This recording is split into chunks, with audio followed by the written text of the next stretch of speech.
Are you an adventurer looking to take your hunt to the next level? Then you're in the right place. Welcome to East Meets West Hunt with your host, Beau Martonik.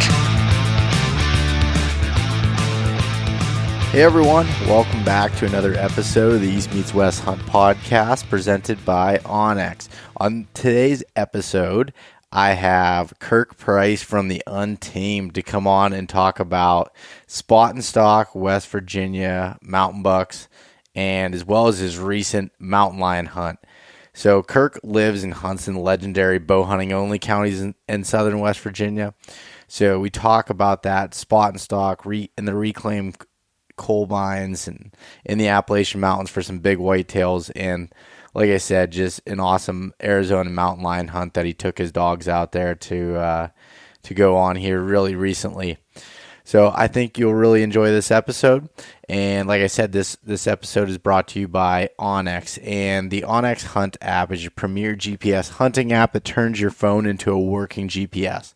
Recently, Onyx added elite membership benefits for all elite users to get deals on other hunting companies, as well as free memberships to other scouting tools like Huntin' Fool and Top Rut. And so as I'm on my Huntin' Fool dashboard right now, I'm looking at some upcoming draw deadlines. So anyone that's listening, Utah Big Game is coming up here March 4th, 2021. You should get the Arizona elk draw results back here shortly, probably even towards the end of this weekend and next, which I did apply for that, so I'm looking forward to it. March 17th is New Mexico Big Game, and then April 1st is Montana elk and deer. So those are some important deadlines that are coming up if you're looking to plan your Western hunt for this year. So don't miss out. If you want to check out the Onyx Hunt app for yourself, head over to onyxmaps.com and use the coupon code EMW. That'll save yourself 20% off of the app. And Tethered. Tethered is a company founded on the principles of educating the hunting community on saddle hunting while creating the most innovative, lightweight, safe products for saddle hunting. And I'm using the Phantom saddle system with a Predator platform for all my mobile hunts. And actually, I'm pretty sure I just locked it in today that I was planning on having my own booth again at the Total Archery Challenge in Seven Springs. But due to some time and being able to get off of work at the beginning of it, I think I'm just going to go down for the weekend and hang out at the Tethered booth. So I'll be there recording podcasts, hanging out with everyone, shooting. So definitely stop by the beginning of June. And if you haven't already, sign up at totalarcherychallenge.com. Well, if you want to learn more about Tethered and saddle hunting, head over to tetherednation.com. And Maven. Maven is building the highest quality optics at half the price of their competitors through their direct-to-consumer business model. They want to create the best optics for the job, period. The products are backed with a lifetime no-fault warranty and incredible customer experience. I'm using the B3 8x30s for all of my eastern adventures, from whitetail, shed hunting, turkey hunting. They're super light, compact. It still has the same quality glass that are in some of their bigger optics. And so if you want to check out Maven Optics for yourself, you can head over to mavenbuilt.com and use the coupon code eastmeetswest-gift for a free gift on any full price optics order. And I do have Cade from Maven coming on next week to do a full Optics 101 podcast, so be looking out for that. And last but not least, Spartan Forge. So hunters require an accurate forecast of the best hunting days and best hunting spots to save time on scouting and actually executing the hunts.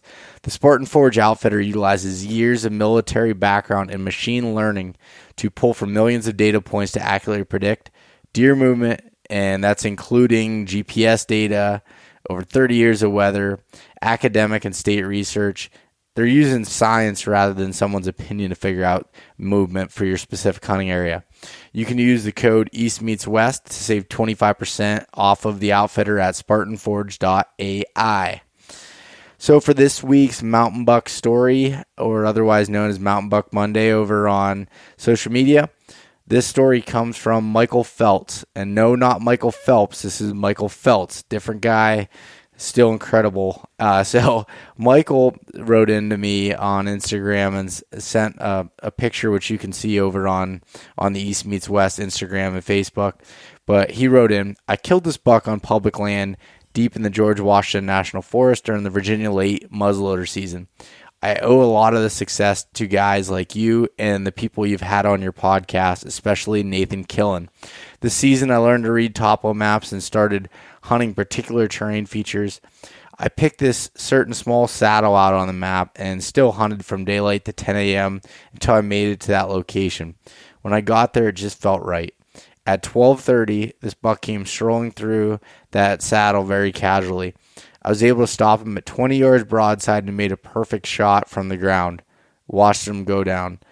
This was the hardest season I've hunted so far, bow season to late season, grinding, and it finally came together. Awesome story, Michael, and a really great buck from deep in the National Forest in Virginia there, a true mountain buck and true mountain buck hunt. So thanks for sending that in. Anybody else want to share their mountain buck story? I'd love to be able to share it, so send that in. In other news, I just released 2 new hats to the website, and these hats are a couple of my favorite ones that I've released so far, and they're part of the Mountain Buck series, so using that Mountain Buck logo. And the first one's called the Timber Cut Trucker, which utilizes the most popular hat I've ever had, which was the Stealth Trucker hat. So it's the multi-cam hat that doesn't have the button on the top, so if you're wearing hearing protection or anything else, it doesn't press down on it and make it difficult. Just ripstop material on the front. Ultimate. It's my favorite hunting hat. You'll see me wearing it all the time in the long haul film, everything. But anyways, I took that platform, that hat, and I put the Mountain Bucks logo on it in a reverse etch leather patch. I'm super pumped how this one turned out. So check out the Timber Cut Trucker, and then also the Saloon black leather patch trucker. And this one is a gray base of the hat with a black bill and a black leather mountain buck patch on it. So it's built on the Richardson 112 series, which is the infamous fitting hat that everyone seems to like. You can check out both of those over at eastmeetswesthunt.com/shop. So check those out. I'll be honest, I haven't been out in the woods at all yet. I mean, here we are. I'm recording this on March 1st, and this is late for me not to be in the woods, but the snow has just been incredible. I mean, we got more today, and I got a bunch of other work to do at the house and with the business and everything else. So I'm trying to wait until the time's better to get my scouting in and get some of the other stuff done now. So around the house, but hopefully here in the next few weeks be able to start getting out and then really, really hitting it hard. So, but as I said in the beginning here, I have Kirk Price on from the Untamed. Check out their YouTube channel. It's incredible. You hear all about it in this episode. So I hope that you enjoy it. All right, we're live. Kirk Price, what's going on, brother? Nothing much. I'm excited to be on here. Yeah, welcome to the show. We were just talking before we got on here, but I met you in person, I don't know, just a little over a year ago now at the ATA show, and we hit it off there and was planning on being able to, actually we were talking about even turkey hunting together last year, and then kind of shit hit the fan a little bit with the coronavirus and everything else kind of got crazy, and I've been looking forward to having you on the show for quite a while. So thanks for coming on. Hey, thanks for having me. The whole coronavirus definitely threw a screw in things last year. It messed up our entire turkey season. Yeah, I can imagine. Did you have plans to hunt a bunch of other states, or what was your plan? I was kind of I was more on the rebellious side, and I was staying away from everybody. But I went ahead and took off to Florida, which was, a lot of my family and friends weren't too happy about. Yeah. But I got a buddy down there I stayed with, and we just stayed at his house and stuff. So we we weren't going out in public or anything like that. Yeah. But I went ahead and hunted Florida, and then came back, and it just, as far as filming and everybody else involved with the Untamed, it kind of just messed it all up. So we had plans on traveling all over the place, and we ended up really just hunting West Virginia and like Kentucky and some states like that. Yeah. Yeah, I know, like, even, I think it was Ohio, they even shut down being able to buy the non-resident licenses, because I was planning on heading out there and didn't have an opportunity to or anything, and definitely filled up the woods with a lot of people. Yeah. I don't know if you noticed that at all. Yeah, I did, because I hunt all the time. I hunt during the week, and I love hunting during the week on public land, especially like after that second week and stuff, because there's no one out there hardly. Yeah. But you can forget that. Yeah. But if you I caught wind that they were going to, when it all kicked off, that they were going to close the license sales. And so I got on there and bought the license as soon as I thought they were going to do that. So, they couldn't stop you if you'd already bought your license. Yep. I gotcha. Yeah. I agree with the risk that you took going to those places. 'Cause like, you're going to hunt, like you're not going to a concert. You're not going to do anything. I would be in the I would same be boat. doing basically the same thing there as I was, here. So it didn't, I had some restrictions with work that didn't allow me, and I'm like, it's not really worth me losing my job over. So that's where I kind of came down to it. Right. But anyways, before we get into this too far, Kirk, do you want to give a little background on who you are and also this crazy, amazing platform that you guys have created? Yeah. So I guess my name's Kirk Price. We started, I mentioned it a minute ago, but we started the Untamed in 2018. We're located in West Virginia. And prior to the Untamed, I actually worked for Buck Commander, which I don't even know if you knew that. I didn't know that, no. Yeah, I worked for the TV show Buck Commander. I was in school at WVU, and my sophomore year, they were starting like a new TV show called Fin Commander. And long story short, I knew a guy involved with it, and they were needing a camera guy like that. Now, I definitely was not the most qualified and didn't know much about cameras, but I filmed, but I was far from an expert. And the fact that they needed the job, they needed somebody almost immediately. They hired me. I sent them all my video and stuff, and they hired me. I moved down to Arkansas and close to the Louisiana line, so I'd go back and forth. And I worked for Duck Commander, Buck Commander, filmed their fishing show, Fin Commander. So I got my start down there filming. I had no idea that. So did you finish college then? Yes. So I did that for like a whole semester of school. Went back to school and got a finance degree, which of course I don't use now at all. Yeah. But it made me feel good. And and my parents. Yeah. And then while I was in college, I knew I wanted to stay into the hunting industry, do something like that. And so I was like, man, I think this YouTube thing is going to pop off. Had a feeling that like YouTube was going to be big in the hunting side of things, because I knew fishing, obviously that side of YouTube was already big. So I talked with a couple of my buddies, and we started the Untamed, what you see now. And my goal was to be full time doing it, just the Untamed stuff, by the time I graduated college. So I think I started at like the end of my junior year, going into my senior year. And then right towards the end, I was able to. So I graduated. I started doing the Untamed full time.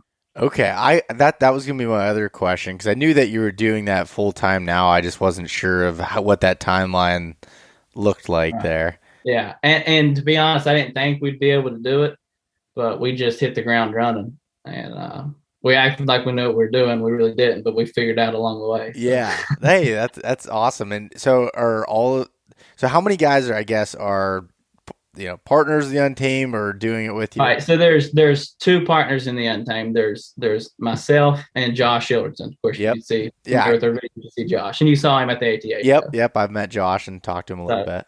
We're the two owners. Okay, but we don't have like a team of guys or like pro staff or anything like that. Yeah, we're kind of I don't want to say anti-pro staff, but like we just hunt and film with whoever. Yep. Like if you want to hunt with us or whatever, and you know, we're just normal guys. We hunt with our buddies. If it makes it on video, it does. If it does, it doesn't. You know, it's not that big a deal. So we don't have like I guess a team. We're just, you know, we are who we are. Yeah, because I was gonna say I know that you two guys are in just about, you know, every video there, and I figured you guys were kind of owners of it, and then, you know, a bunch of other people kind of filter in that are your buddies and stuff, and I don't know him personally, but I've talked to him quite a bit on social media, Trace Boone. And I've actually asked him to come on the podcast before, and he's declined. He said he doesn't. He said he doesn't do well on talking about, you know, talking about things like that. He goes, I could do it on video and not really sure what's going on, but he goes, like, a podcast, asking questions. He goes, I struggle with it, and I respected that. You know, I thought that was humble of him to say that. I can bring it out of him. Yeah, I can bring it out. Well, keep pushing on him. I want to talk to him as well. Listen, I'm telling you right now, he is the deadliest man for whitetail. Yeah, the deadliest man in West Virginia. Yeah, he's incredible. The deer he's killed for his age, I mean, it might be unheard of across the country. Yeah. I mean, seriously, it's unbelievable. Just the way he goes about it and his dedication to it is, I mean, there's people that talk about being really dedicated. Yep. And there's people that really are. Yeah. And he's one that takes it to another level. Well, yeah, his results show. I mean, like, there's no question about it. I mean, Right. And the stuff that he doesn't even put out there, that's just mind blowing. Like, as far as sheds he finds and stuff that he never posts on the internet because he doesn't want other people figuring out that he knows about this deer or that deer or whatever. Yeah. I mean, it's crazy. So. Yeah, that is crazy. But yeah, with your back to your channel a little bit there, I like the aspect of you just getting your buddies together and doing. I mean, it makes it feel relatable, I guess, is the best way to do that. And I mean, obviously, your channel, if you're just starting it in 2018, is pretty amazing because I don't remember how, but I found your channel right when it started, and I remember looking at it and being like, the production quality of this is incredible, and you guys were like brand new, didn't have very many subscribers, nothing, and now here we are a couple years later, and you're at 107,000 subscribers. As I look at your YouTube right now, it's incredible. Yeah, it was really just my start with Buck Commander gave me a really good foundation. Mm-hmm. And then as far as growing the channel, like staying persistent, mm-hmm. you know, and it's just what you've done. I mean, I remember when you started your podcast, you started after we had launched. Yep. Not long after, but after. Yep. And when you came out with East Meets West, and it's just staying persistent. A lot of guys start stuff, but they don't continue. I mean, you know, I know you get it. Yeah. It's just a constant grind. Like you scheduling this Zoom call. You know, what do we schedule this, like 20 days out or something? Yeah. Like that? Yep. And I know you've probably got people already past me lined up. Yep. So people don't, you know, you don't see and think about all those things, but there's a lot that goes into it. Yeah, I think in my opinion, with any part of this content creation, really any business, it's just continually grinding at it. You know, you're not gonna jump right to the top at the beginning. You know, it doesn't. Yeah, some grow faster than others, but the ones that stick around are the ones that eventually make it. And I've noticed that, like, even through social media, like, you'll have people go super hard and do stuff for a while and they get burned out and can't, you know, can't really go much further with it. But yeah, we did start, because I started in 2018 as well, but I wasn't until like the summer, I think, is when I launched this. But yeah, I think it's pretty cool. I think what makes your channel stand out, from my opinion, is it's different. And you guys focus a lot on your home state of West Virginia, which I think is pretty cool. And just your style of hunting, everyone's having fun doing it. You guys are always joking with each other, having a good time. And, you know, I think, I really think that's what helps it stand out from the outside looking in. It's one of the channels that I pay attention to. I don't take in a ton of other content very much, but when I get time, there's a few YouTube channels that I pay attention to and like watching the videos, and you guys are on that list. I appreciate it. And it's tough in our line of work. Like people were asking, do you watch this channel? Do you watch that channel? I'm like, to be honest, no, because this is all I do. When I'm done, I don't want to watch something. I know what you mean. I know exactly what you mean, man. It's pretty cool. But you, outside of, actually through the Untamed, but I saw that you guys recently, my podcast, East Meets West, had a lot of it had started about, planning Western hunts and doing things. And what I thought was cool was recently you guys I think you've been out west lion hunting before. Well, obviously, if I look on the back of your computer screen right now, there's a mountain lion on the wall. But but you take a lot of what you do in West Virginia with hunting with dogs and everything, and then took them out west to a whole bigger scale. So I want to hear about your recent hunt. I didn't ask you about it, and I didn't really pay attention if you did talk about it because I wanted to hear it right from your mouth on here. So explain a little bit about that. A kind of a background on the dogs. So when I got into it, the guys that I hunt with now, we were running our dogs on Bobcat here locally in West Virginia, because obviously there's no mountain lions to train here. Like what people say, they're not here. They might pass through. I'm not denying that, but they're not here. But we run Bobcats, so we can basically, when there's snow on the ground, we'll go out and look for tracks. And we'll drive.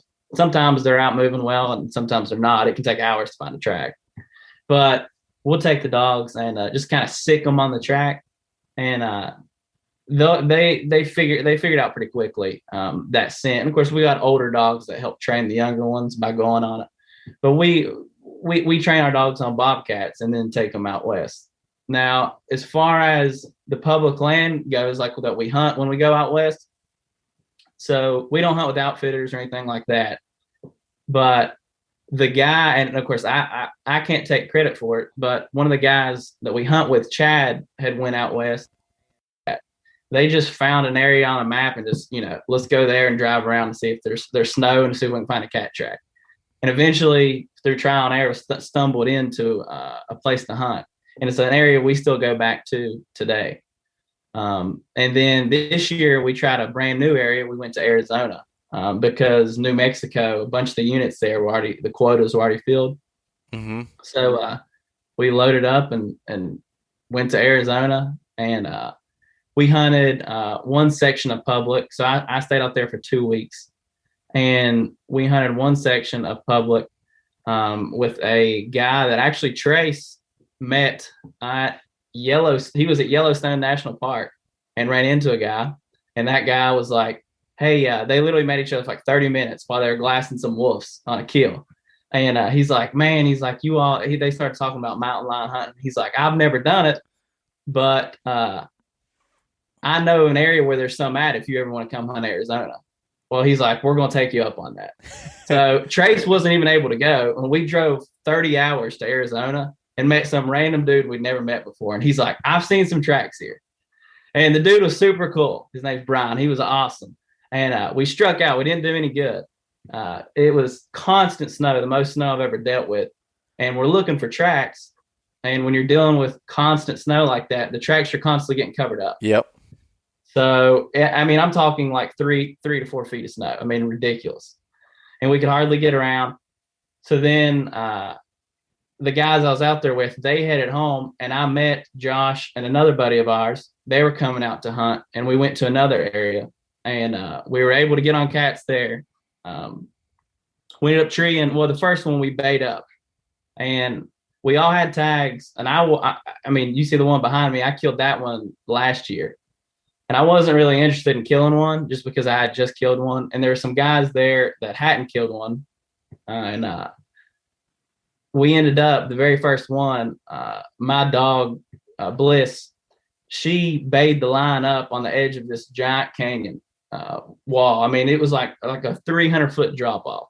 Mm-hmm. She bayed this cat up, and which, if you're not familiar with that, means it's basically like the cat's not in a tree, it's on the ground, and the dog's in the cat's face barking.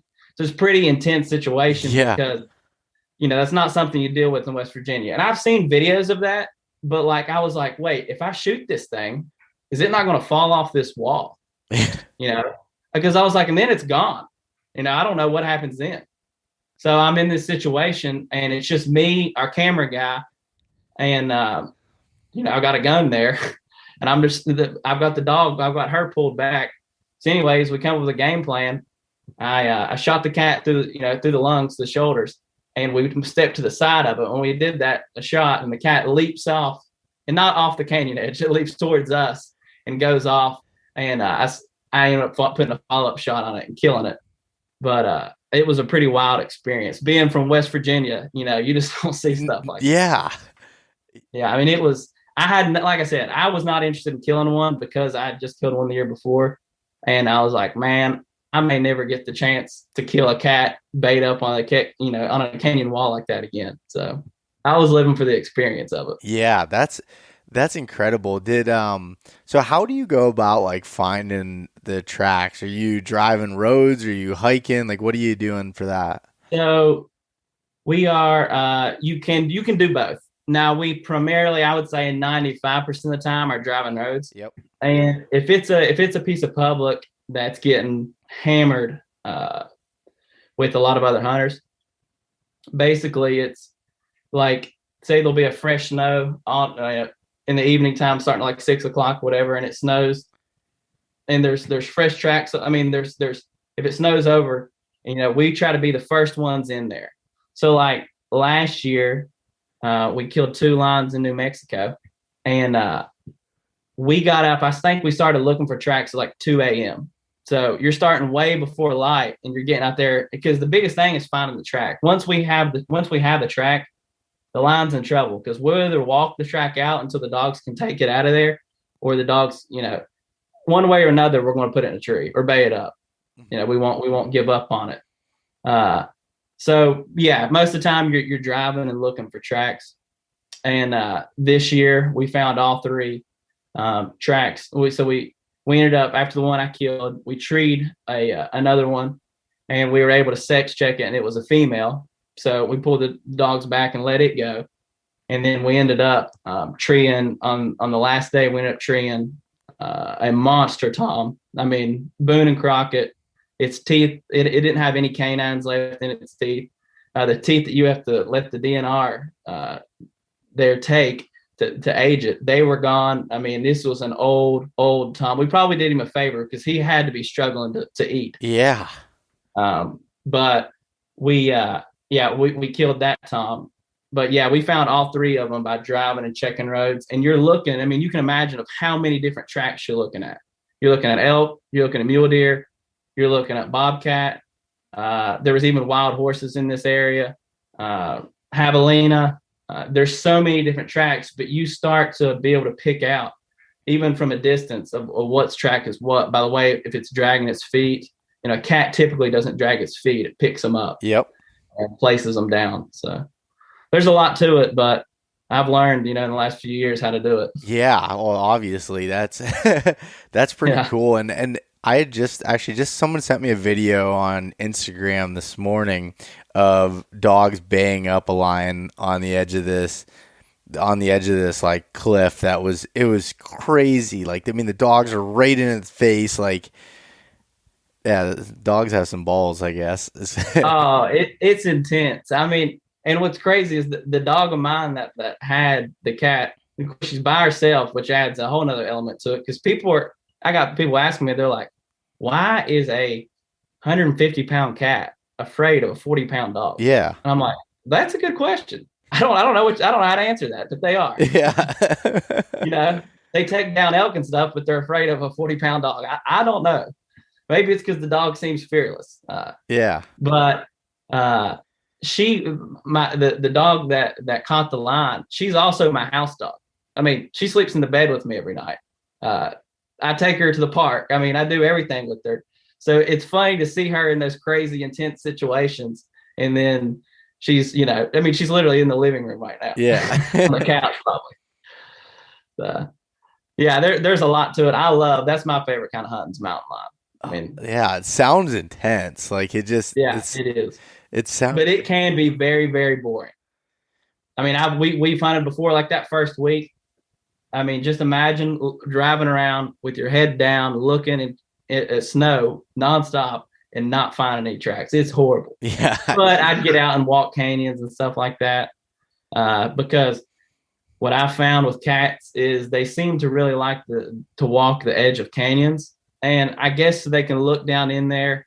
They got a good vantage point, but they seem to like to walk the edges of them. So I walked quite a few in areas we couldn't drive to. I'd get out and walk the edges of canyons and stuff like that, and ended up finding on one of the cats. It was pretty crazy. I found a mule deer shed, which you can see it. Yeah. I know the listeners won't be able to hear it, but it's right there. Yep. I got it laying underneath the cat mount. I found this huge mule deer shed, and the cat had stepped on it in the snow. And I was looking for track to track to track, and there's probably a foot of snow, and I just happened to see tines sticking up. So I think I don't know if you had it on your Instagram story or something. I remember seeing that. I was like, that is really cool. Yeah, it was big ass. I mean, literally, I picked the shed up, and I was so like overwhelmed that I didn't notice it when I picked it up. But when I picked it up, and because I videoed it, the cat track stayed on the antler as I lifted it up. And I was like, that is crazy. Yeah. I like how you have it sitting up there on the mount now too. Yeah, I got it laying up there. It's too big. I want to prop it up where you can see it, but it's literally too big. I mean, when I picked it up, I was like, "Oh my gosh!" Yeah, that's crazy. Is there a lot of hunting pressure for people looking for cats? No, not really. It would be, depending on the areas, but man, the most cat hunters I've seen in a day. And I would say, trucks. I've seen probably 2 or 3 different trucks in one day, and that was like the most ever. Not a lot of people do it. Yeah. Especially, you should see the look on those guys' face when they see West Virginia tags out there with our dogs. They're like, "What are these rednecks doing?" Yeah. Yeah. Are they lost or what? Right. Oh, that's pretty cool. And then they definitely don't think we're gonna, have success. Yeah. And is it your dogs? I told you we're gonna talk about this in a whole different episode because it's a whole nother topic. But same dogs track or bears too, right? In West Virginia. Yep. We bear hunt them, bobcat hunt them. Some of them we coon hunt. We call them meat dogs. If we put them on it, we're gonna catch something. Yeah, that's cool. I've never been around those types of hunts, but it always seems like it's a whole nother dynamic of like the relationship between yourself and your dogs and like how they work, and it's really interesting to me. I look forward to learning more about it. I just think that's really cool. And I had the same perspective you did. I did not grow up in a hound hunting family at all. I went bear hunting one time and was like, I'm getting a dog. Yeah. Oh, so that's how you did it. You just went and got a dog, and I literally, I looked down almost, and I don't care to say this now, but I almost had a negative look on it. Yep. Because I was like, man, I don't need dogs to catch game. That's seriously how I looked. I was like, these guys are just lazy, and I'm in the best shape of my life right now because of hound hunting. Yeah. Oh, I bet. And I bet following how long, okay, say if you, like the line that you had, how far did you follow those tracks this year before you ended up him getting bayed? So the one that we bayed up, I would say we probably went 5 or 6 miles on that one. And that was from the point I found the track. There's not roads all over the place. Like in West Virginia, it might be the same way up there where you're at in Pennsylvania. But in West Virginia, there's a road in the bottom of the holler on the ridges. It's hard to get away from a road. Yeah. And there's some main drags and stuff around these canyons, but there's a lot of open area where there's no roads. So you're on foot. And if the dogs make a lose, which means that they've had trouble with the track and can't figure out which way it's went or something, I want to be there to help them just to keep it moving. Yep. So I figured that when I cut a dog loose, I'm following behind it.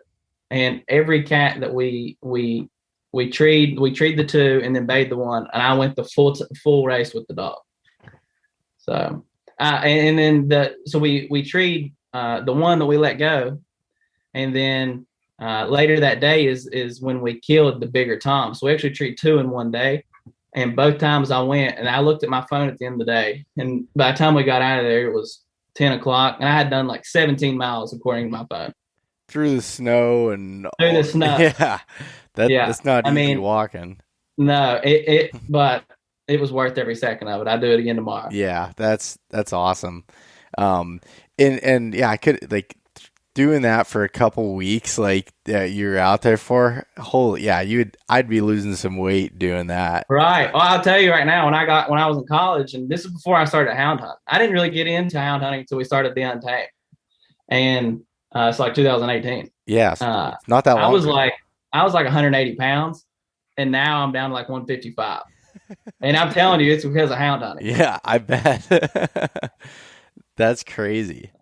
So to transition a little bit out of Western hunting, I want to talk about West Virginia, and there's a few videos on your channel that I've watched more than once, and it relates to whitetail hunting there and how you guys are really truly mixing a lot of Western hunting tactics with hunting whitetails in the mountains of West Virginia. And I think that is incredible. So tell me a little bit about like the types of areas that you hunt there. So you'll see it a lot on our channel. We really like strip mines, so reclaimed mines, which is obviously it's not natural terrain for West Virginia. Down here, in the part of West Virginia we're in, is what they consider coal country. And there is a lot of, it's referred to as like mountaintop removal, strip mining. But there's a lot of that around. And it's basically like Western hunting, but here in West Virginia, because you're spotting and stalking, glassing, and it's addicting. Because like once you do that, you do not want to get in a tree. Yeah. I'm telling you, I mean, it's so much more fun to get out. And for me, it is at least. To get out, right at daylight there and just start glassing all over the place. And then, there's a big buckle of doe, and taking off in a ghillie suit and trying to kill it. I don't get me wrong. I love like we're big into saddle hunting now. Yeah. And we went out to Missouri this year and saddle hunted, and we saddle hunt in West Virginia too. But there's a time and a place for it. But most of the time we're on the ground. And 1, because we love doing it, and 2, because it's entertaining content. I mean, that's the stuff they want to see us doing. So we don't mind doing it. Yeah, I hear you there. So like, why do the deer like those strip mines or those reclaimed mines? If they've recently, like they call it like hydro seeding, if they've recently stripped it and there's green grass grown up on it, there'll be clover. There'll be a mixture, like they call it like hydro seed. There'll be a mixture of all kinds of different seed. And I don't know anything about food plots or anything like that. Yeah. But I know something that's grown in there. I'm guessing it's the clover those deer love. So they'll really hit those areas. There's also, and I have a love-hate relationship with them, the autumn olives. I'm sure, do y'all have any of those up there? I don't think I know what that is. Okay. They planted them all over, and I'm pretty sure it's illegal now to plant them on strips. They're like they're a non-native type of plant, and they're thick, and it just provides a ton of cover for the deer. But what happens is it's so thick and it grows so well that it just takes over a whole strip. So it's like we're constantly changing the places we're hunting, because the strip grows up and eventually almost becomes unhuntable unless you're hunting out of a tree on the edges of it, because there's no mature trees to even get in. Yeah. Even with a saddle. So I don't know what it is about the strips other than, which of course they've got food, they've got cover, and it's like some type of break in terrain. They like getting out there and chasing does and stuff where they can see. Mm-hmm. There's a lot of different things going on there. Yeah. And I love it when they're out there because that's the most fun. Yeah. So it sounds like there's like certain types of those that you're more focused on as they get older. They're not as, or not. It seems like it, right? Yeah. Right. The fresher they are, the better. Of course, you got all that fresh growth coming up. Yep. And there's still, of course, there's browse and stuff on those older strips, but it's strange because you're constantly changing the places you're hunting as these strips grow up and get older and stuff like that. Yeah. And your tactics change as the property matures. Yep. And are these strips typically on public land? Or are they on private? Like how? So West Virginia is very confusing as far as this aspect, and as it goes, there is public that has strips on it, that are strip property. But there's also what they call down here. They call it like they refer to it as coal property. So it's basically a coal mine has once had it, or they still do have it, but they don't care if people go out there and hunt. There's not an inch of it posted, and the DNR don't care if you hunt it. But it's not technically public land, so It's kind of it's in a strange place, to be honest with you, because technically in West Virginia you have to have written permission to hunt private land. But it's basically like private land for the locals that the locals know about, but it's not on any type of DNR website or anything like that. Yep. And no one really knows about it unless you live there. Well, that is relatable to Pennsylvania, because we have a lot of private lands that are owned by timber companies, that are owned by gas companies, that are open to public hunting. And here, I mean, if something's not posted, you can technically hunt it. It's not as, doesn't need the really written permission, but typically you can even find that information on their website. Like if you look up, say you get on Onyx and it shows you, all right, this is owned by Seneca Resources. Well, you can go and they'll have even sections on their website that talk about that. That's like one of their thing. I don't know if they get a tax break or what goes on, but they let people use it for recreational use, including hunting.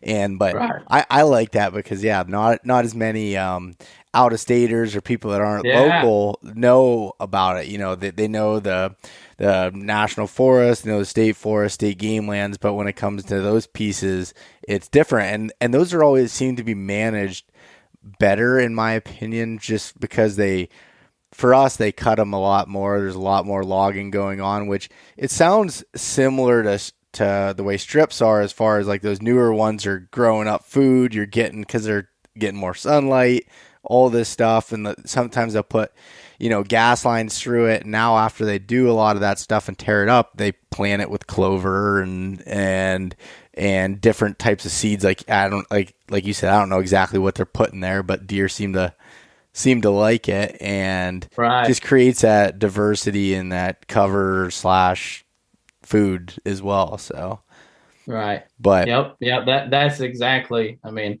and what's funny is there's guys around here that call it public land. And I'm like, that is not public land. I don't care how you spin it. Technically, it's private because go on the West Virginia DNR website and show me where the maps are that says you can. I just don't think it's this. It is kind of like public land because everybody locally knows about it. Mm-hmm. But like, you can't come down here unless I tell you about it and show you where it's at. Yeah. Because it just gets confusing how it all works, Yeah, no, definitely. I think, and that's like a little bit similar to here too, because like if I see on a property, like it's a landowner's name, even though that you could, the way the law is written, be able to hunt it, I don't go on their property. But when it's like something that's gas company, timber company, land company, then that's a different story. But and it's kind of a fine line because you're like, you just gotta kind of be educated on it. You don't want to be tromping through there and then you're really not, but they don't want you on it or something. Exactly. That's really interesting, and I had a feeling there was something that was something weird going on in West Virginia down there. There's a lot of things weird going on in West Virginia, but absolutely. No, I'm just messing with you, but they that's really interesting to me, and the spot and stock aspect of it is so cool. Like that's one of my favorite things I've learned about hunting out west. When I first started elk hunting, I was hunting like dark timbered areas where you're just kind of going through bugling and doing that, and that's fun. But when I went to Idaho and started hunting more open country where I could sit behind the glass and watch, like that is Awesome. And this year I'm going to I actually haven't talked about it all on the podcast yet, but I changed gears. Instead of doing an elk hunt, because I don't think I'm going to be able to draw it this year like I originally thought, I'm going to spend some points and hunt high country mule deer in Colorado. And I'm looking forward to that spot and stalk aspect of it, Would that be a rifle or bow hunt? A bow hunt. Yeah, okay. That one will be a bow hunt, and up anywhere from 11 to 13,000 feet, way up there in the mountains, and I'm looking forward to that. I've never done a mule deer hunt like that, but a couple of my buddies have done it, and they're obsessed with it, and they're like, "Yo, you're gonna love it if you like glassing and trying to put stalks on and everything." So when you find like a buck, are you looking for bucks that are bedded? Are you looking for them chasing does? Like how do you determine on what you can actually make a move on? It has more to do with the terrain. As far as if I'm gonna make a stalk on it, sometimes it depends on where they're at. As far as if it's public and it's kind of tough. Basically, if I see one's bedded and I feel like I can get over top of him, probably get him to stand up or something, because usually you're coming from the top. I'll make a move on him just about every time if he's bedded, and just take my time and try to inch my way in. If they're chasing, you never know what's going to happen. I've had crazy stuff happen, and I'll just keep moving, slipping in, because you can have one run right by you. It's all just situational though. If I feel like, say it's private, and I'm iffy about it, I might just sit back and watch the deer, and try to determine, okay, where did he just stepped in the woods right there. Oh, he's bedding down in there somewhere, and he comes up out of there. I might try to learn about him. Or like I said, if I think it's public and I'm like, man, this deer may not be here tomorrow, somebody's going to come right up here and push him out or something, I might get aggressive and do something dumb that I shouldn't have done. Yeah. Because it's public, Yep. So it's just all situational. Yeah. And I'm sure you learn by messing up a lot of them too. Right.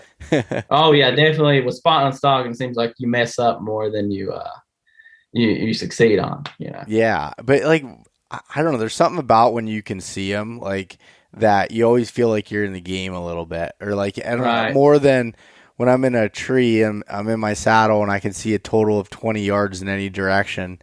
It's very easy to feel like that you're the only animal anywhere within miles of you. Right. Right. That's another thing I like about glassing and spotting and stalking. It's like, it just doesn't seem like it gets boring. There's always something to do. There's always something to glass, Yeah. So, and like this year, talking about getting aggressive, I saw a doe. It was around the 20th of November, and I saw a doe running around in a thicket. I mean, I could tell she was being chased by something. I had no idea what. And me and my cameraman, we beelined to the thicket, and it was in those autumn olives I'm talking about. So you can't walk through them. They're so thick, but the deer can get in and out between and stuff. And I had a nice buck come running by and chasing her, and I drew back, and he was actually, I've never taken a frontal shot before on a deer. And he was probably, I believe, like 15 yards. And right before the arrow hit him, it's something, I don't know if it was the grass twig or what, but it caused the arrow to deflect left of him. And he ran out, stopped, turned broadside. I knew it didn't hit him. And he was around 30 yards. Well, I could have drew back and shot him again. But out of the corner of my eye, I see a buck running, and it's an even bigger buck beelining dead at me.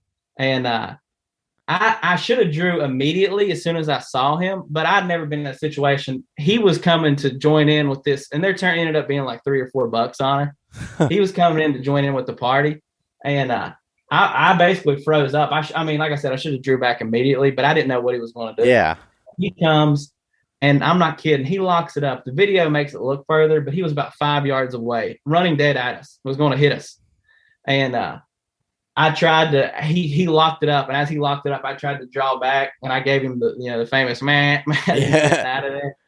But that's just kind of an example of just getting aggressive and just saying, screw it, let's go see what happens. Yeah, let's get in the And there was bucks all over me. I mean, I could have easily killed one right there. Yeah. Just didn't pan out. It's so easy to think you should have did something different, afterwards looking back on Right. it.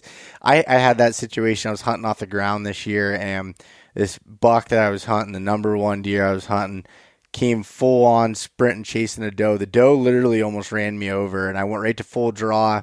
I didn't know he was coming behind her. It's just this doe just comes sprinting, and I'm like, all right, something's happening. And a little 4-point comes out right behind her, and then here he comes, and I stopped him with the famous Matt, but he was in some brush, and I was using that Garmin rangefind bow sight, and I couldn't get a range because of the brush. And it's so easy for me to think about it now, but all I do is tap that button one more time, and it gives me fixed pins. And he was so close that it was a no-brainer of how far he was. And I had a gap in there. I just couldn't get a good range because I was shaking so bad. But and I had my whole entire sight picture on his vitals, and I paused. I mean, he only stopped for like 2 seconds, but all these things run through my head, and then he takes off after the doe again. I never even released an arrow, and then he's running away, and I got to come up, but he's running straight away from me, and I'm like, you gotta be kidding me. I just wanted to cry. And like looking back on it, there's so many things that I should have did, or I know I should have did, and it's hard in that moment to you just don't know how it's going to unveil itself to you. And once the moment's gone, it's gone. Exactly. And of course, as they say, hindsight's 20/20. Exactly. So I know exactly what you're saying, because I've been in a lot of those situations, and that's cool. I didn't know. That's something I was worried about. Of course, I saw those sites when they first came out, and I was like, that's wicked. But I didn't realize, is it like digital fixed pins on them? Yeah. So like you sight in for those fixed pins, and so you can choose what the yardage is of them. So I had like a 20, 30, 40, I had 25, 35, 45, and 60 is what I had on my pins. And like I said, all you have to do is double tap it. So if you don't get the range, then it operates as a normal bow sight. But the only thing with technology is it does require thinking, and I'm not always the best thinker in those moments, and so it's not the site's fault. It was 110% mine. But in reality, if I would be thinking about it again too, even if I couldn't get those pins to come up, I know where that pin is, like visually on the sight picture. I've practiced enough that I should have just shot with the blank, instinctively, and who knows? Probably would have been all right. I mean, it ended up working out okay for me later in the year. Right. But look what you killed. Yeah. And hey, I just watched, of course, I watched the film when he came out with it, man. It was awesome. Well, thank you. I appreciate that. But that would have been, which the film wouldn't have happened if I would have killed that deer, because it was before I had the camera man Justin out there with me and everything. So there wouldn't have been a full story behind it, but right. And okay. Didn't you mention that something along the lines of, I think you mentioned something about you had a mishap with a deer in the film or something. Oh yeah, that was a different one. I missed one with the rifle. Okay. I missed one with the rifle. That's what it was. Yeah, I missed one with the rifle at like 60 yards. It was right at first light, and I still don't know what happened there. I found a hole where I hit a tree, and there was definitely more brush because it was well into shooting light, but I was in some thick hemlock, so light wasn't getting through as much. And I just saw his antlers coming through, and I pulled up where I thought was right behind the front shoulder. I was steady. I was sitting on the ground, and I don't know what happened, but I definitely hit a tree, and there was some little branches that could have deflected it. I don't know what happened, if it was me or if it was the branches, but I'm glad I ended up missing it, because I know that one wasn't as big as the one I shot. The first one that I had with my bow drawn back on, he was bigger than the one I killed. Really? Yeah. So I shouldn't even say this on here, because I've been having problems with people following me recently, and but I'm pretty sure he made it through the season. So hey, let me tell you a hint. You have is it your girlfriend, fiance? My girlfriend, yeah. Girlfriend? Okay, maybe fiance? No, I'm just kidding. No, so I'm recently married, but I mean, we dated for a long time, but I take my wife's car, and if I'm going somewhere where I know I'm going to be exposed, which one thing, I don't have any Untamed stickers on my truck. Now, when I got a dog box back there, people know it's me. There ain't no hiding it, because I got this big, I got this big dog box, and there's no hiding. Yeah. And I'll take her car, and it's got girly stickers on it and stuff. And I'll take a bag and put it in the window like it's broke down and pull it off the side of the road somewhere and stuff, just to completely throw people off. That's so good. Yeah. My dad has a whole separate vehicle that he uses. And I'm so dumb for it because like my truck is so recognizable and I do have my sticker, my website on it. So like, yeah, I'm shooting myself in the foot. I get it. But like, I remember one time I came out to the gate and there's a little car sitting there next to it. And this younger guy jumps out and he's like, "Are you Beau?" I'm like, "Yeah." He's like, "I follow you on Instagram, man. Is this where you hunt?" And I'm like, "No." Well, I got my I got my bow in my hand. Like, that's kind of. I was like, "I'd really appreciate it if you kept this to yourself." Right. But right, no doubt, and that's a good thing. That shows like, hey, you're doing something when people are they're coming up to you and saying that. I had a guy send me a video the day after I shot my buck, that one that's in the film, of my gut pile. Oh my! Literally sent me a video of it. He's like, "I didn't know you hunted here." I'm like, "Oh, dang it." Yeah. But I'd say the river is what got you in trouble. The river definitely got me in trouble. It just narrows it down, I know. Trust me, there's people out there that are looking for any little smidge of a detail. Yeah, and now like when I do like Onyx videos and stuff, and I'm doing scouting videos, I never do them in any areas where I'm actually hunting and I'll get people like, "Oh, I hunt the same area," and it's a random spot that looks similar to the types of things that I hunt, and that's fine now because I did the mistake of I did an Instagram story for Onyx before on scouting, and I used all of the real maps. And I got rid of the coordinates and everything, but like you could tell the shapes of the clear cuts. I had 4 different people send me the location. They literally went and looked online and tried to figure out where I was at. And I'm like, "Come on, guys, let's." Yeah. see, here's where they're not being smart. I would just keep that to myself once I figured it out. Yeah. And just be like, "Yeah, post away, man. I'm interested now. Yeah. I know where you're at." Yep. You know what I'm saying? Hey, I had a similar experience with. I was lazy, and a lot of times on video, I'll describe like I was turkey hunting last year on a lake in Tennessee, and of course, if you go look at our YouTube channel, you'll figure out what I'm talking about. Yeah. But I was lazy, and I was talking about where like what I was doing. I was sneaking in here, doing this, whatever, trying to get in for daylight, and I showed the mapping on the computer. Now, instead of going and finding, because of how I described it, I couldn't find a place similar without really looking. Yeah. And so I used exactly where I was hunting. And a guy figured it out that was also from the same state, Tennessee. And he ended up finding, now this is crazy. He found, I have a Vortex Venom sight on my shotgun, and it has a rubber cover over it. Well, somewhere walking through the woods, I dropped that rubber cover. And he found it and sent me a message and sent it to my house. Are you serious? I'm dead serious. I'm from West Virginia, and he's from Tennessee and watches our videos. I was extremely thankful. I thought that was so cool that he did that. Yeah. But then I was like, almost disturbed, Yeah. I was like, there is nowhere you can go without someone knowing. Yep.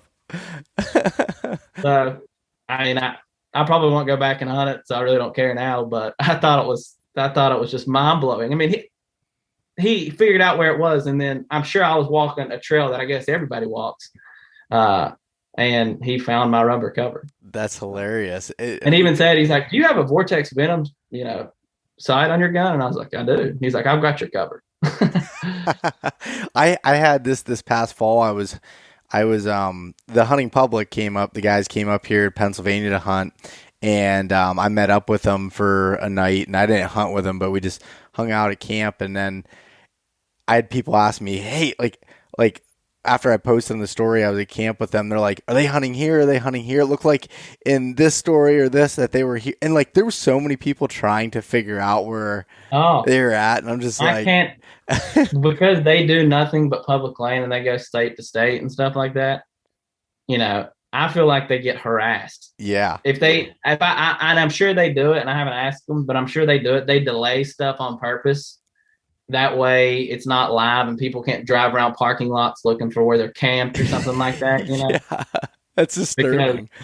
but what's cool and what's cool about their content is they're hunting off so many different pieces of public land, and they've gotten so good at it that I feel like if they do burn a spot or whatever, they share so much stuff that big whoop if someone does figure it out. Like they hunt so many different places, like, you know, it is what it is. Yep. I agree with that.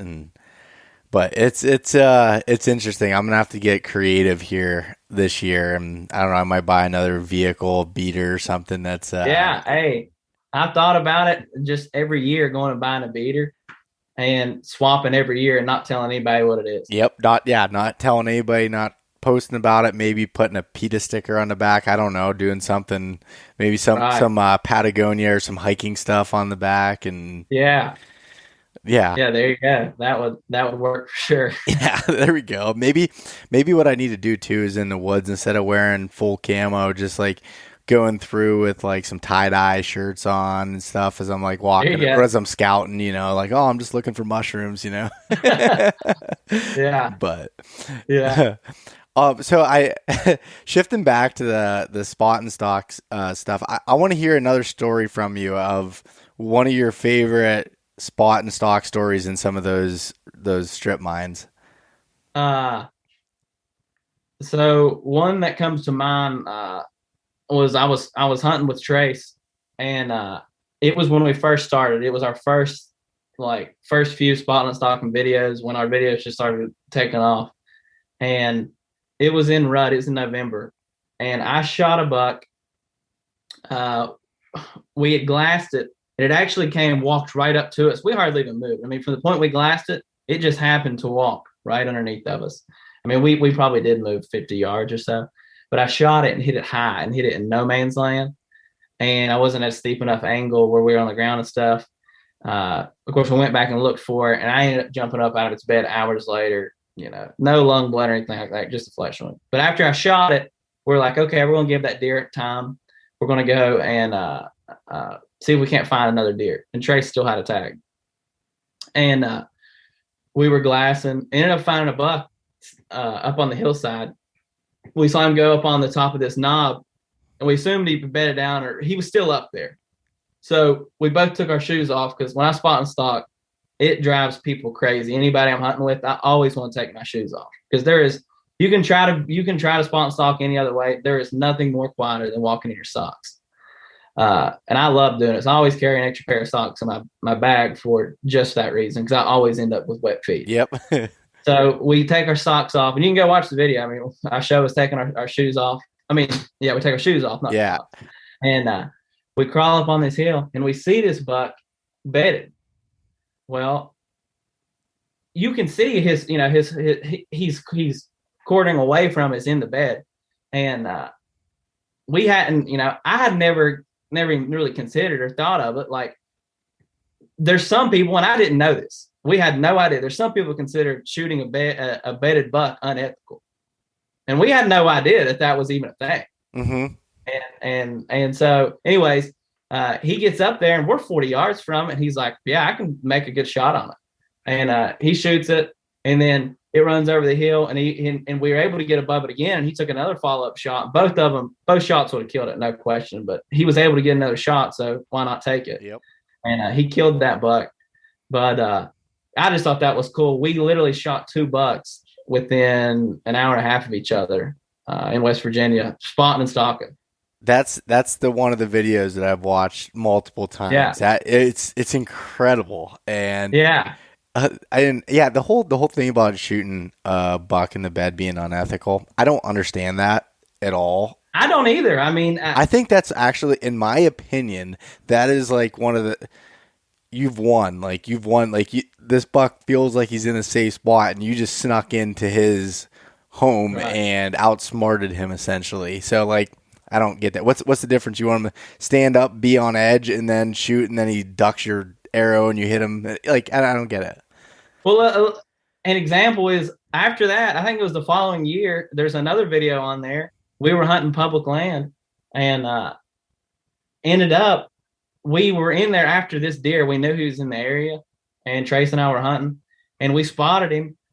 And I told Trace, I was like, we discussed who was going to go after it. And I was like, listen, I consider you the better bow hunter, and I'm definitely the better videographer. There's no question on that. I was like, I'm going to sit here and video it, and you go after it. So we're trying to, and of course, he's involved with the Untamed. So I'm just trying to, I knew for our company, wise, that was the best decision. Yep. So we didn't flip a quarter or anything like that. I was like, go for it, man. This is a 170-inch West Virginia public land buck. And it ended up getting killed, so we know what it scored. It ended up, unfortunately, getting poached. But he sneaks in and he works his way around. And we when we saw it, it was bedded on the hillside.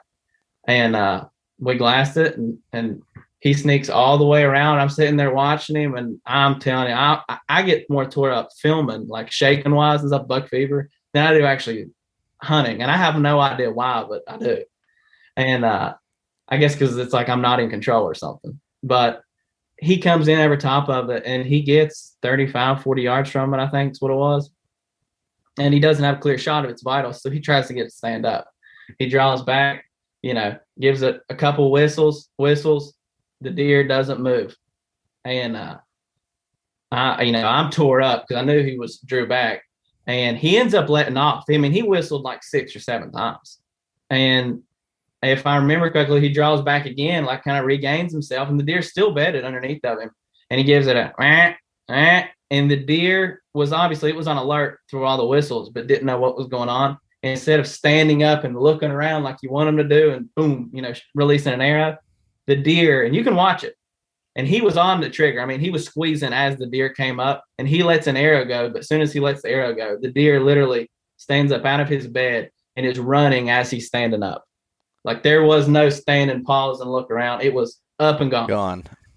And, I kind of learned there. I'm like, man, if you got a clear shot of its vitals and you feel like you're confident that you can kill the deer cleanly. Yeah. And I really don't see what the big deal is. Yeah, I agree, man. That's crazy. And then the fact that it ended up getting poached, that sucks. Yeah. It was, it was a whole ordeal. It was bizarre how it got killed, but it is what it is. So I've noticed that in West Virginia, there's definitely some big bucks being killed and everything. Has that always been the case, or is that Yes, in southern West Virginia. So like I think in the 80s they closed down hunting, whitetail hunting. I believe it was in 4 counties altogether. I mean, completely. And I don't hold me to this exactly. This is regurgitated information, so I could be off a little bit. I believe it was the 80s. They closed down whitetail hunting. There was like no deer at all. And you had, to see, I've had people tell me to see a deer track was a big deal. And they actually, there's nothing for people to hunt. And they brought back bow hunting. And they allowed people, after a few years, after the deer population, they felt like started to grow and there was enough to hunt.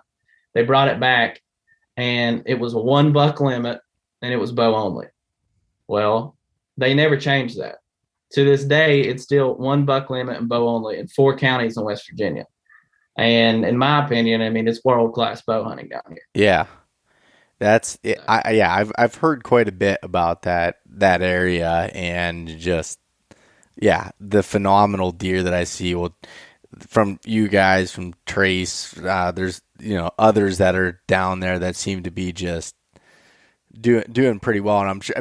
I'm saying that not acting like it's easy. I just mean that it seems like there's some quality deer, and so you attribute that mostly to just with it being bow only, and they're able to grow old. It's bow only, and I guess the 1 buck limit. Yeah, I'm not a biologist, and I'm not into that kind of stuff. I just like hunting. Yeah, and that's got to be what it is. And there's a push in our state to lower the buck limit, because the rest of the state, you can literally go 1 county up. And there's like the county I actually live in is a 3 buck limit. So you can kill 3 bucks. Jeez. And the deer quality is nothing like in those 4 bow only counties. And, everyone flocks in bow season down there to hunt. and it gets a ton of pressure, but there's still that quality just because it's not easy to kill a deer with a bow. Yeah, exactly. A big buck. And that quality is still there, even though it's getting all this outside pressure. And there's idiots like me on podcasts telling everybody about it. Yeah, you're the one everyone hates about it. Right. Yeah, the locals love me. They love trust me. They've even the local game wardens have told us, like, you all have added pressure. Yeah, you all have added a lot of pressure to our area. And I'm like, I'm sorry. Yeah. I try to win our videos.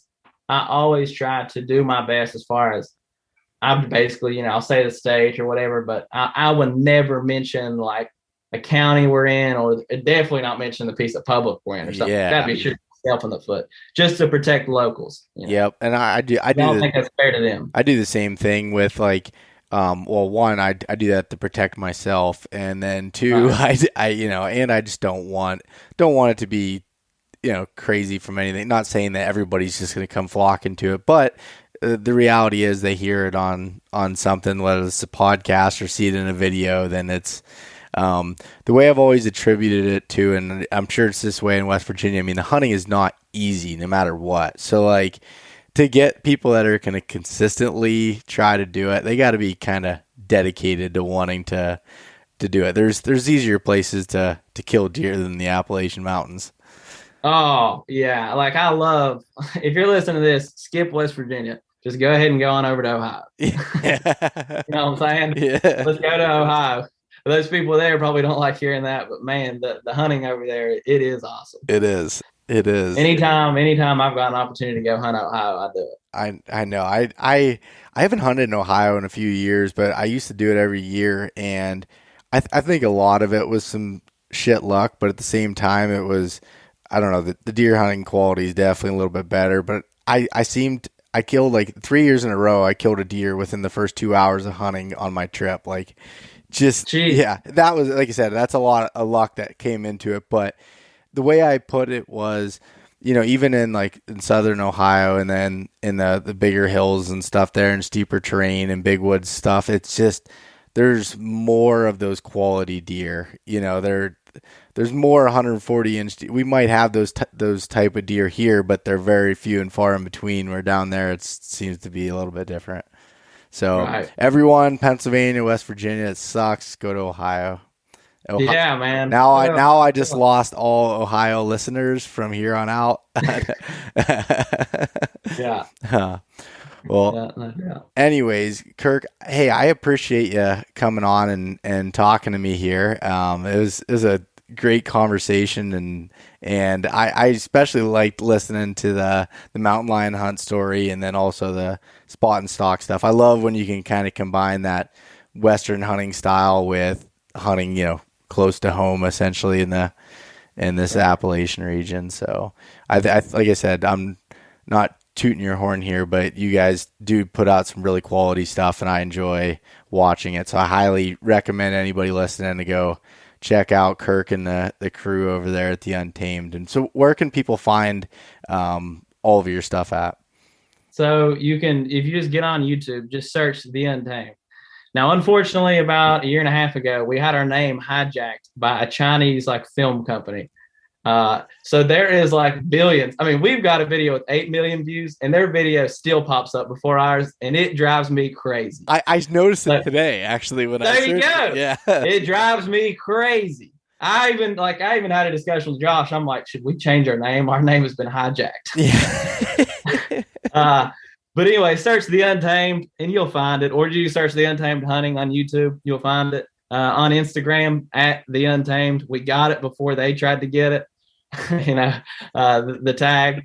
And then Facebook, The Untamed as well. You can find us on all that. And we're on TikTok now too. Awesome. All right. So before I let you go, TikTok, I tried using that and putting videos up, and every single one I put up gets flagged and taken down.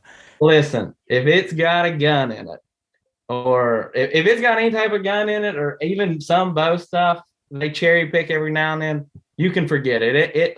The app is not made for people like us. No, not at all. It's not. I like the Untamed stuff, and I haven't posted on there in a while, but I do kind of behind the scenes, us just being stupid and stuff on there. Post that stuff. But like, yeah, if you've got any type of weapon, no, like I said, whoever's behind that app and they're what's acceptable, they don't like people like us. No, I figured that would be your take on it too, but I was just wondering. Yeah. Hey, I appreciate you having me on, and I want to say, I want to make, because I've been thinking this ever since you started. When I was growing up, there was no type of like, at least I didn't feel like, or I didn't know about any type of hunting content out there for the mountain hunter, the mountain whitetail hunter. And everything you saw on TV was Midwest almost. I mean, 99% of it. And I really appreciate what you're doing, giving people a chance to learn how to hunt these mountain whitetails other than, learning from their dad or their grandpa or cousin or friend, Yep. You're providing a source, and I appreciate that, because I know there's other people and your listeners, obviously. Yeah. They really do appreciate it. Well, thank you. I appreciate that. I remember you told me that when I first met you. You said that you enjoyed that, and I really do appreciate it. I mean, it's something that doesn't get much attention, and it's a hard thing to get into without having some sort of resource, or like, myself, I grew up in a hunting family here, so I learned most of it through them, and not everyone has that. Yeah. Right. So, well, Kirk, thanks for coming on again, man. It was enjoyable, and I'm definitely going to have you back on and talk specifically bear hunting. So Yeah. Hey, and this past year I went out and mule deer and antelope hunted public land in Wyoming, so we could talk on that too. Heck yeah, I would definitely enjoy that. Yeah. So awesome, man. Well, I had a good time. All right, buddy. We'll talk to you soon. Thanks so much for listening to this episode of East Meets West Hunt with your host, Beau Martonik. For more great content and to stay up to date, visit eastmeetswesthunt.com, Facebook at East Meets West Outdoors, and Instagram at East Meets West Hunt. If you enjoyed today's episode, please review and subscribe, and we'll catch you next time.